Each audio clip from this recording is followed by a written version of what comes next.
રાજકોટમાં જૂની પેન્શન યોજનાને લઈ રેલવે કર્મીઓના ધરણા સામે આવ્યા। રેલવે કર્મચારીઓએ સૂત્રોચ્ચાર સાથે વિરોધ નોંધાવ્યો। એનપીએસથી સરકારી કર્મીઓને નુકસાન થતું હોવાનો દાવો કરવામાં આવ્યો। ઓપીએસ લાગુ કરવામાં આવે તેવી કર્મચારીઓની માંગ છે।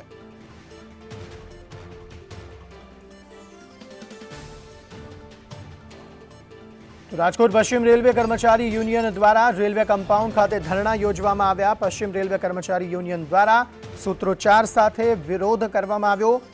જૂની માંગણીઓ અને જૂની પેન્શન સ્કીમને લઈને સૂત્રોચ્ચાર કરવામાં આવ્યા છે। ઓપીએસની માંગણી સાથે સૂત્રોચ્ચાર કરી વિરોધ કરવામાં આવી રહ્યો છે। સતત 3 દિવસથી આ ધરણા યોજવામાં આવી રહ્યા છે અને આજે વિરોધ અને સૂત્રોચ્ચાર કરવામાં આવી રહ્યા છે।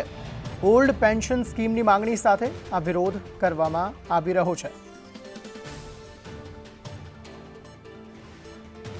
કર્મચારીઓનું કહેવું છે કે નવી પેન્શન સ્કીમથી કર્મચારીઓને નુકસાન થઈ રહ્યું છે।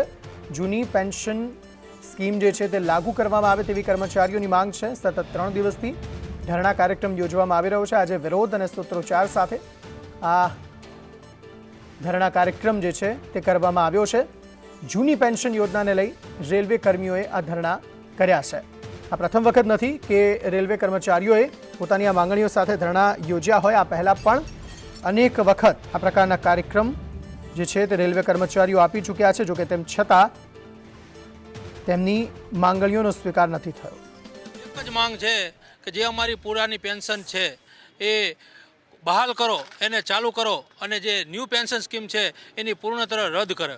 આ અમારી એક જ ડિમાન્ડ સાથે અમે સતત જે અમારું 24 ટ્રેડ યુનિયન રાજ્ય સરકાર અને કેન્દ્ર સરકારના જે મળી અને જે 1 વર્ષથી અમે ફોરમ બનાવ્યું છે, 1 વર્ષથી સતત અમારી એક જ આ માંગ છે કે અમારી જે પુરાની પેન્શન સ્કીમ લાગુ કરે। જો સાંસદ જેટલા પણ સાંસદ છે એ 5 વર્ષ માટે સાંસદ અને એમએલએ બંને 5 વર્ષ માટે રહી જો એમને પુરાની પેન્શન સ્કીમનો લાભ મળતો હોય તો અમે 60 વર્ષની ઉંમર સુધી સરકારને નોકરી કરી આખા દેશને અમે આગળ લાવતા હોય। રેલવે જે આખા વિશ્વમાં સૌથી મોટી રેલવે છે એ રેલવેને ટાઈમસર ચલાવતા હોય તો અમારી પણ ડિમાન્ડ છે કે અમને અમારી પુરાની પેન્શન સ્કીમ મળવી જોઈએ। આ લાગુ નહીં થાય તો શું આંદોલન વિસ્તરશે, રેલવેના ચક્કાજામ થશે કે બીજું કોઈ આંદોલન કંઈ ખરું? હા, ચોક્કસ અમારી જો આ ડિમાન્ડ છે અમે વિધિવત રીતે લડી રહ્યા છીએ। કાયદા કાનૂન રીતે અમે સતત નોટિસ પણ આપી રહ્યા છીએ અને લાસ્ટમાં જ્યારે અમે ડિસેમ્બર મહિનામાં આ હડતાલ કરવા માટે અમે મતદાન પણ કરેલ છે અને મતદાનમાં 94% અમારા રેલ કર્મચારી હડતાલની ફેવરમાં પણ મતદાન કરેલું છે।